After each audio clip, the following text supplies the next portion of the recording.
bird on a tree. I'm just sitting here. I got time. It's clear to see. From up here, the world seems small. We can sit together. It's so beautiful, you and me. We meant to be in the great outdoors, forever free.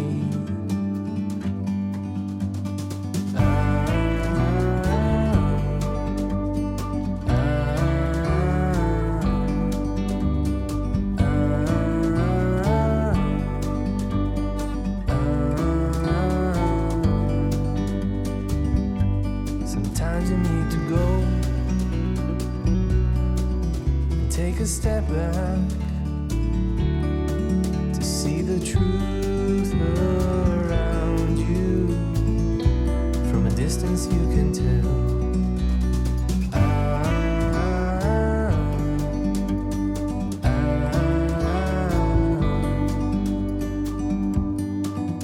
You and me were meant to be in the great outdoors, forever free. You and me meant to be in the great outdoors, forever free.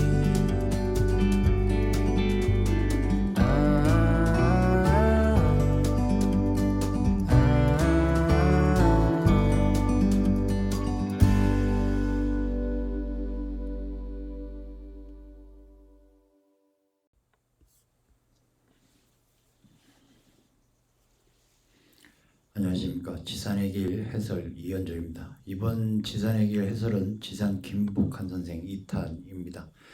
이번 답사 일정은 보령 청라와 청양 화성에 있는 지산 김복한 선생 관련 요청으로 다녀왔습니다. 이번 답사 일정에는 지산 김 선생의 아들 김노동 선생이 살던 집이 포함되어 있는데요. 그래서 이번 해설은 지산 선생의 아들과 관련 인물에 대해 살펴보려 합니다. 지산 선생은 연안 이씨 이의 딸과 청주 이씨 이주찬의 딸 두 명의 부인이 있었습니다. 지산 선생은 두 분 사이에서 3남 3녀의 자녀를 두었습니다. 3남 3녀 중 아들만 살펴보겠습니다. 장남은 김은동 선생이고요. 1888년 6월 20일에 태어나서 1945년 6월 24일에 사망했습니다.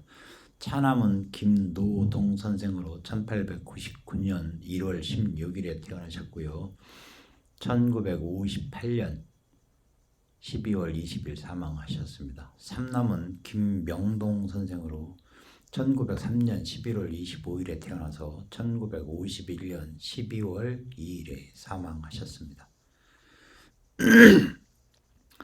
지산 선생은 공자를 숭앙하여 공자가 태어난 노나라의 국호를 따서 장남의 이름을 노동으로 지었고요. 공자의 조상이 분시 은나라 사람이라 하여서 은나라의 국호를 따서 차남을 은동이라 지었으며 조선이 명나라를 사대하였으므로 삼남의 이름을 명동이라 지었습니다. 이것만 보아도 지산 선생이 얼마나 유교 사상을 숭양하였는지 단적으로 알 수가 있습니다. 이전 해설편에서 설명드렸듯이 지산 선생은 병자호란 때 영돈영부사 정일품입니다. 그리고 강화도에서 농성하다가 손절한 김상용의 후손으로 조상들이 대대로 현감으로부터 군수 첨지 중조부사 2조 참판에 이르기까지 꾸준히 관직에 출사한 명문가의 자제입니다. 그러나 6살 되던 1865년 아버지를 여의고 연이어 7살 되던 1866년 어머니 연안 이씨와 조부 김정균까지 세상을 떠나 천의 고아가 되었지만 다행히 18촌지간의 고조부벌인 김민근의 손에 자라면서 학문을 배울 수 있었습니다. 이후 1890년 음서로 선릉 창봉에 제수되면서 관직 생활을 시작을 했고 그해 세자 2귀사 오시직을 지냈습니다. 1892년 세자 2귀사 자시직을 지내다 그해 시행된 벨시 문과의 병과 9위로 급제하여 홍문관 부교리에 제수됐고요. 고종을 가르치는 경연을 하기도 하였으며 그의 사관은 정원, 보사직, 사원부 집평, 부사과, 홍문관 보수찬, 경영청, 검토관, 친군 통위영 군사마, 서학 교수 등을 역임했습니다. 이듬해인 1893년에는 사관원 헌납, 부호군, 홍문관, 수찬 등을 지내다가 학문의 깊이를 인정받아 세자 시강원 사서에 제수되어 당시 왕세자였던 순종에게 경사와 도의를 가르치는 서연을 맡기도 했습니다. 그 뒤 응교, 통려원 상례 등을 지내다가 통정대부 성경관 대사성에 제수되면서 당상관의 반열에 올랐으며 형조 참의, 승정원, 동부승지 등을 역임했습니다. 1894년 오부승지 등을 지내다가 일본군에 의해 경복궁이 점령당하자 사직하고 낙향하였습니다. 이후 고향인 홍주에서 홍의병 활동을 하셨던 내용은 앞서 해설편에서 설명드렸으므로 본편에서는 생략하도록 하겠습니다. 지산 선생의 세 아들 중 자료를 찾을 수 있는 분은 삼남 김명동 선생입니다. 김명동 선생은 어려서 한문을 배우고 3.1운동에 참가했으며 신간회의 발기인 34명 중에 한 사람으로 중앙상무집행위원을 역임하였습니다. 홍성 노동조합 조직위원장, 공주 치안유지회 위원장, 대한중앙협의회 총본부 총무, 반탁총동원위원회 중앙상무집행위원, 대한독립촉성국민회 조직을 했고요. 민족통일총본부 공주군 사무국장을 지냈으며 조선 6.25 대동사 조직 중앙집행위원이었습니다. 1948년 5월 10일 재헌국회의원으로 충남 공주 갑에서 당선이 됐고요. 초대 국회의원 재임 시 국회 내의 반민특위 조사위원으로 활동하였습니다. 1950년 5월 31일 제2대 국회의원으로 당선이 됐고 임기 중에 사망하였습니다.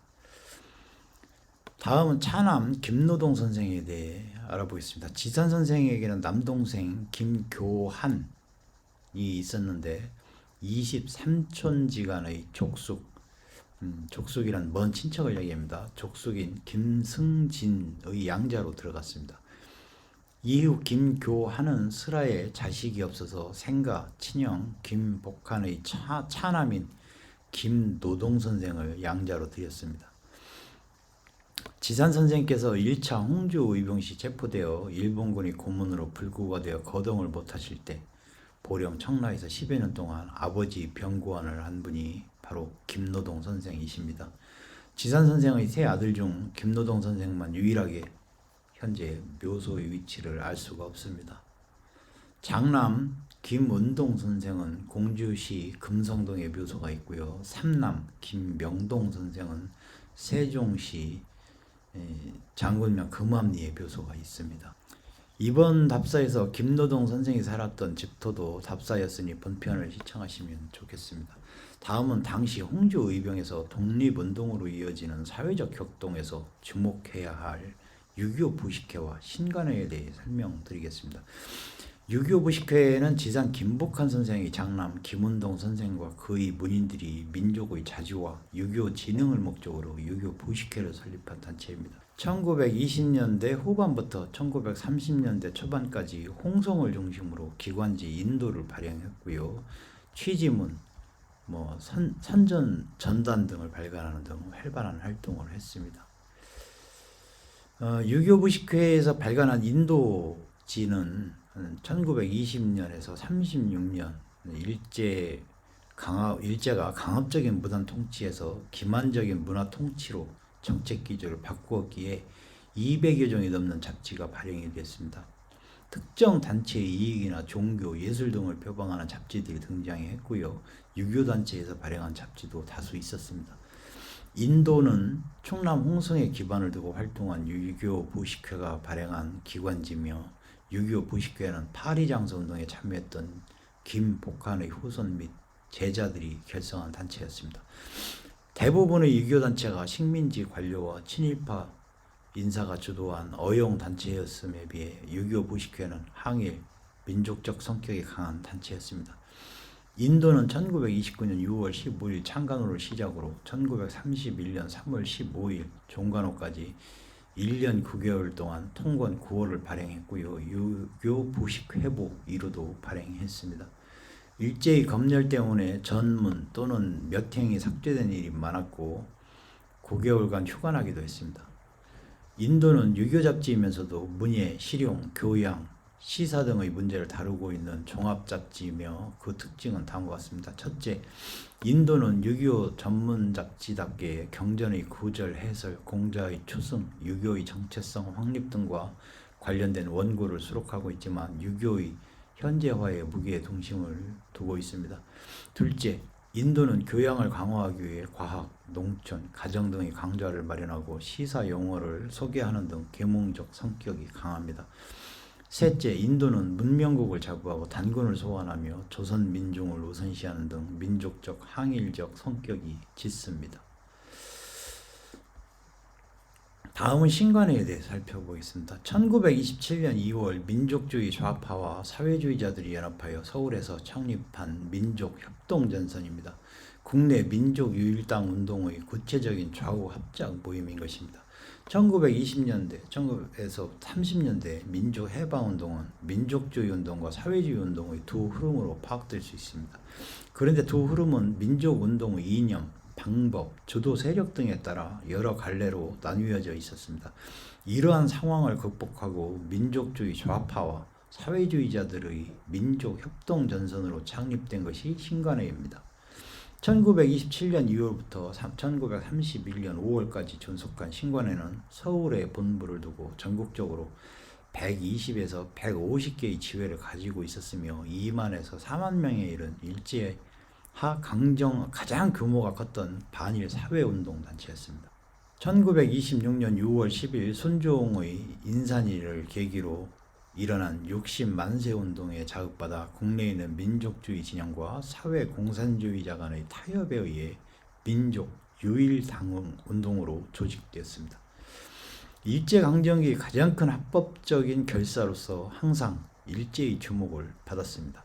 신관회의 성립 요인을 분석해보면 다음과 같습니다. 첫째, 1924년 전후로 널리 퍼진 사회주의 사상에 압도된 민족주의 진영에서는 대표적인 기관이 만들어져 운동을 주도해 주기를 바랐습니다. 둘째, 국내 사회의 진영은 60만세를 고비로 활동이 점차 퇴보하자 다시 한번 일어설 계기를 마련하기 위해 민족주의 진영에게 좌우 합작으로 민족유일당을 성립하자고 제의하였습니다. 셋째, 일제는 민족사회주의 진영의 동태 파악과 계보 활동을 예의 추적, 구금하기 위해 집회, 결사의 자유라는 가장된 차원에서 이를 허가해 주었습니다. 발기인은 신서구, 이상제, 안재홍 등 조선일보사계가 중심이 된 34명이었습니다. 규약은 25계절로 되어 있는데 회의 명칭과 사무실의 설치 등을 명기하였습니다. 활동 강령은 정치적, 경제적 각성을 촉진하고 단결을 공고히 한다, 기회주의를 일체 부인한다 등이었습니다. 그 뒤 신관회는 비슷한 목적으로 성립된 민흥회의 명제세 등과 통합을 추진, 이상제와 권동진을 정부회장으로 선출하였습니다. 간사는 35명을 선출하기로 하고 권동진 등 11명을 위원으로 뽑았습니다. 창립총회에서 35인을 선출해 간사회를 소집, 총무, 재무, 출판, 정치, 문화, 조사, 연구, 조직, 선전의 7개 부서를 두었으며 사무실은 이갑수의 집을 이용하였습니다. 창립 당시 중앙본부의 회장단을 민족주의 진영에서 독점, 하였고 사회 공산주의계의 불만이 누적되고 있었습니다. 1927년 3월 회장 이상재가 죽자 부회장 권동진이 그 뒤를 이어 통수 체계에는 변함이 없었습니다. 신간에는 민족, 자주, 독립의식을 고취하기 위해 국내외에 지회를 설치하기로 하고 먼저 일본 동경에 지회를 설치하여 지회장에 조헌영을 임명하였습니다. 7월 10일에는 서울 지회를 설치 지회장에 한용운을 임명하였습니다. 이와 같이 활발히 지회를 두어 1928년 말에는 국내외 143개의 지회와 3만 명의 회원을 확보하였습니다. 이렇게 기하급수적으로 조직이 커지자 위협을 느낀 일제는 서서히 신간회를 탄압하기 시작했습니다. 한 번도 대규모의 집회, 전체 대회를 승인하지 않았습니다. 이에 본부에서는 궁여지책으로 전국 북대표자 대회를 소집하여 전체 대회를 대행하였습니다. 1929년 7월 1일 조선중앙기독청년회, 지금 요즘 말하는 YMCA죠. YMCA에서 이 대회에는 그동안 기선을 제압당했던 사회 공산주의 진영에서 회칙 개정을 요구하며 대거 참여했습니다. 그 골자는 간사제를 폐지하고 대신 집행위원제로 중앙의 권한을 확대시키자는 것이었습니다. 그 결과 허헌이 중앙집행위원장에 선출됐고요. 좌익계의 중앙집행위원 45명과 중앙검사위원 10여 명 등이 선출됐습니다. 그러나 서울지회장에 선출된 조병옥이 허헌 위원장의 취임을 반대하는 운동을 전개하고 광주, 목포 등의 지회가 여기에 참여하였습니다. 좌우의 대립과 갈등 속에서도 투쟁 목표는 뚜렷했는데 이는 구호와 실천 강령 등에서도 엿볼 수 있습니다. 즉 민족적, 정치적, 경제적 예속의 굴레를 과감히 벗어나며 타협주의를 배격한다는 점을 먼저 천명한 뒤 언론, 집회, 결사, 출판 등의 자유를 쟁취할 것과 청소년, 부인, 형평운동을 지원할 것도 아울러 투쟁의 방향으로 삼았습니다. 뿐만 아니라 파벌, 족보주의 배격과 동양 척식 주식회사, 기타 이민을 강력히 반대하며 재만 동포의 구제도 역설하였습니다. 근검 절약과 민족혼을 되찾아 우리의 열이 건재하다는 걸 국내외에 과시하는 것만이 우리 민족의 살 길이라고 분명히 밝혔습니다. 또한 광주 학생 항일 운동의 진상을 규명하기 위해 조사단을 파견함과 동시에 학생 운동의 탄압을 엄중 항의하였으나 일제의 반응은 냉담했습니다. 이에 이 운동을 전국적인 항쟁으로 확대 파급시키기 위해 광주에 다녀온 김병로의 건의에 따라 서울에서 광주 실정 보고 민중대회를 열고 그 부당성을 규탄하기로 하였습니다. 1929년 12월 31일 개최일로 잡고 권동진, 한용운, 조병옥, 송진우, 홍명희, 이관용, 김항규, 주요한, 이원혁 등 관계자가 이관용의 집에 모여 민중선언서를 발표하고 대회를 개최하기로 합의하였습니다. 일본 경찰은 민중대회 중지 요청이 받아들여지지 않자 조병옥, 김무삼, 권동진 등 44명과 근우회 간부 등 40명을 연행 구속하였습니다. 그 가운데 조병옥 등 6명은 실형 선고를 받고 복역 중 1930년 2월 석방됐습니다. 김병로는 즉시 석방되어 신간의 재건운동에 힘써 어느 정도 회복할 수 있었습니다. 그러나 창립 당시부터 좌우익 간의 갈등, 대립으로 분란이 계속되던 신간에는 1931년 5월 16일 조선중앙기독청년회에서 대의원 77명이 참석한 가운데 해소대회를 열고 해산을 결의, 창립된 지 만 4년 만에 막을 내렸습니다. 신간회의 해소는 조선의 민족해방운동의 새로운 단계를 이행하는 과정에 있었다는 데 의의가 있습니다. 민족해방운동은 신간회로는 더 이상 해결할 수 없는 단계에 이르렀고 신간회는 거기에 무력한 모습만 보일 뿐이었습니다. 이에 사회주의자들은 신간회 해소운동을 통해 민족해방운동의 새로운 전위와 아래로부터의 반제 통일전선 결성을 시도했으나 실패했습니다. 오늘 지산해결 해설은 여기서 마무리하도록 하겠습니다. 지산 선생의 세 분 아드님, 그 다음에 신간회, 유교 부식회 등에 대해서 설명해 드렸습니다. 본편을 시청하시는데 많은 도움이 되시기를 바랍니다. 시청해 주셔서 감사합니다.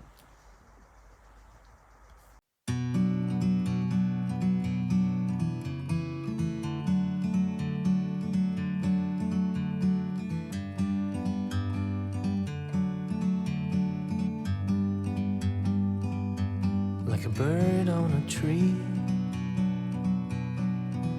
I'm just sitting here.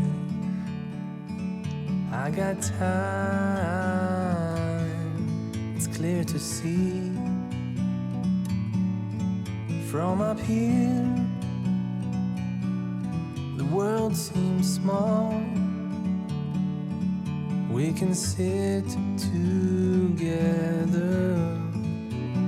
It's so beautiful, you and me.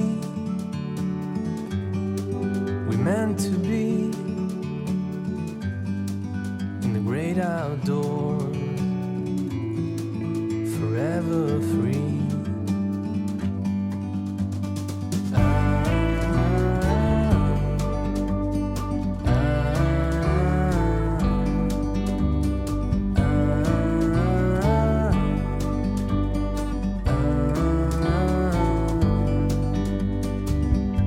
Sometimes you need to go and take a step back to see the truth around you. From a distance you can tell